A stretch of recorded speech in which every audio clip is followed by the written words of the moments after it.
Assalamualaikum. Halo teman-teman, apa kabarnya? Semoga kita semua dalam keadaan sehat dan bahagia ya. Di video rutinitas harianku, saya berjanji akan membahas tentang makan sehat ataupun clean eating. Nah, kebetulan sambutan teman-teman cukup baik untuk hal ini. Maka kali ini saya akan mencoba berbagi pengalaman tentang perjalanan saya yang cukup jatuh bangun dalam belajar memahami pola makan sehat. Sejak saya melahirkan Yura, anak pertama saya, berat badan saya kembali ideal. Mungkin karena pada saat itu saya menyusui. Namun, selepas mengasihi, berat badan pun perlahan naik. Mungkin karena pola makannya masih sama seperti saat menyusui. Ditambah lagi, saya adalah penggemar makanan manis. Jadi bisa dibayangkan ya, tumpukan kalori yang pasti akan berubah dengan cepat menjadi lemak di perut. Tanpa saya sadari, kebiasaan itu membuat tubuh saya mulai merasakan beberapa keluhan, seperti sering sakit kepala, mood swing, bangun tidur malah nggak fresh, dan sering sekali pegal-pegal. Karena keluhan-keluhan tadi membuat semua aktivitas saya merasa tidak nyaman dan mulai mengganggu. Lalu saya putuskan untuk diet dengan mengkonsumsi nutrisi yang saya yakini saat itu sehat.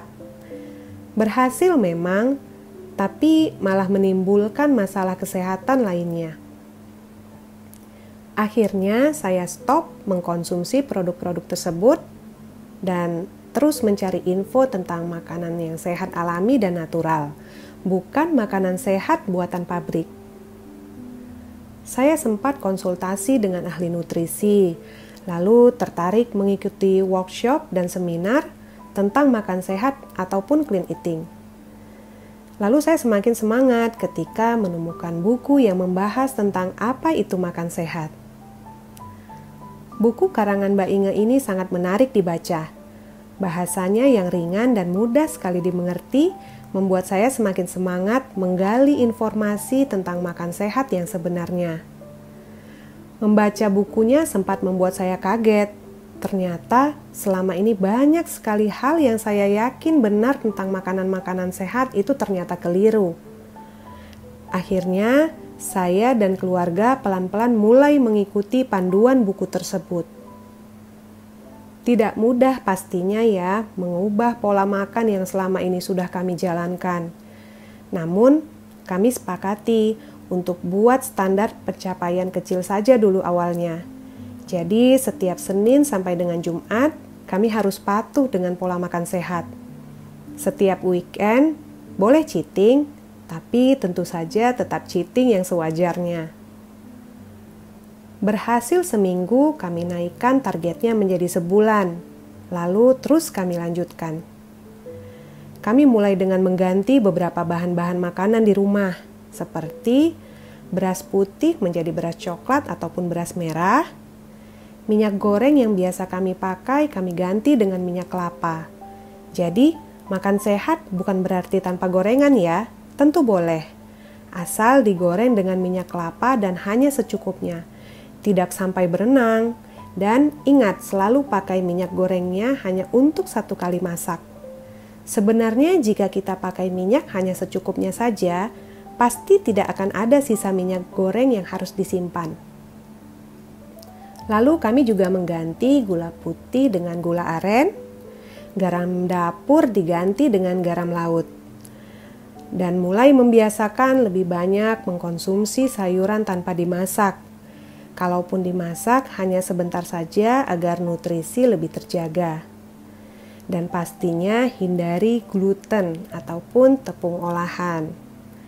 Nah, karena ini adalah makan sehat, jadi pola makannya seperti biasa saja, tanpa diet-diet dan tanpa repot-repot menghitung-hitung kalori. 3 kali makan besar, yaitu makan pagi, siang, dan malam. 2 kali makan selingan ataupun cemilan, misalnya jam 9 pagi dan jam 3 sore, atau jam 10 pagi dan jam 4 sore. Dulu saya nggak bisa kalau nggak makan nasi, jadi tetap makan nasi di pagi hari, siang, dan malam hari. Namun perlu diperhatikan untuk komposisi porsinya. Bisa diibaratkan di dalam piring saya buat porsinya 50% sayur, 30% lauk, dan 20% nasi. Kalau selama ini kita sering kebalik ya. Nasinya saya pakai beras coklat, lauk pakai ikan, ayam, telur atau protein hewani lainnya yang dimasak dengan benar. Boleh dikukus atau digoreng dengan sedikit minyak kelapa. Dan sayurnya kami lebih senang lalapan. Sesekali kami selingi sayur kukus ataupun rebus.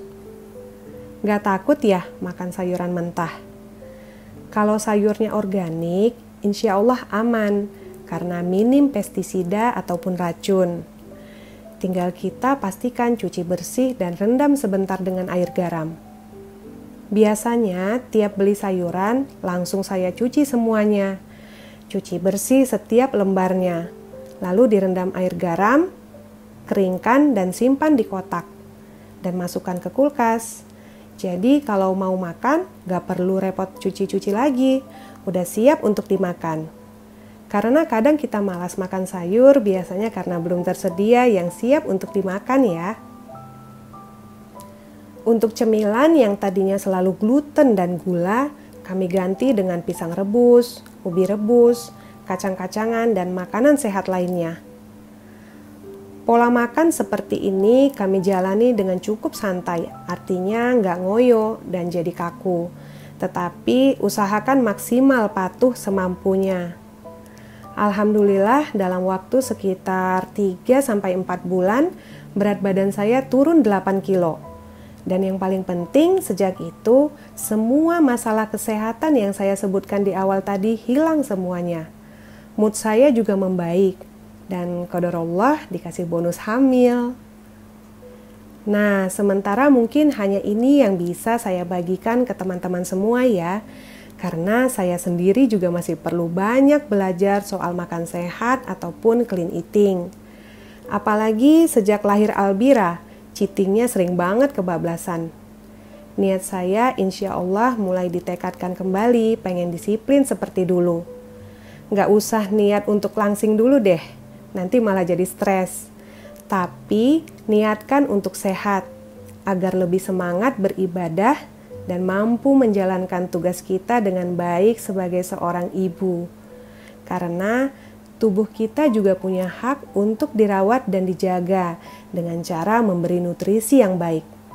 Seperti yang Rasulullah juga ajarkan ke kita, makanlah yang halal juga baik untuk tubuhmu. Insya Allah dengan begitu kita akan dapat bukan hanya tubuh yang sehat, tetapi juga jiwa yang sehat. Teman-teman yang mau belajar clean eating, yuk kita sama-sama mulai dari sekarang. Insya Allah, jika diniatkan untuk kebaikan, semoga dimudahkan oleh Allah. Semoga bermanfaat ya. Assalamualaikum.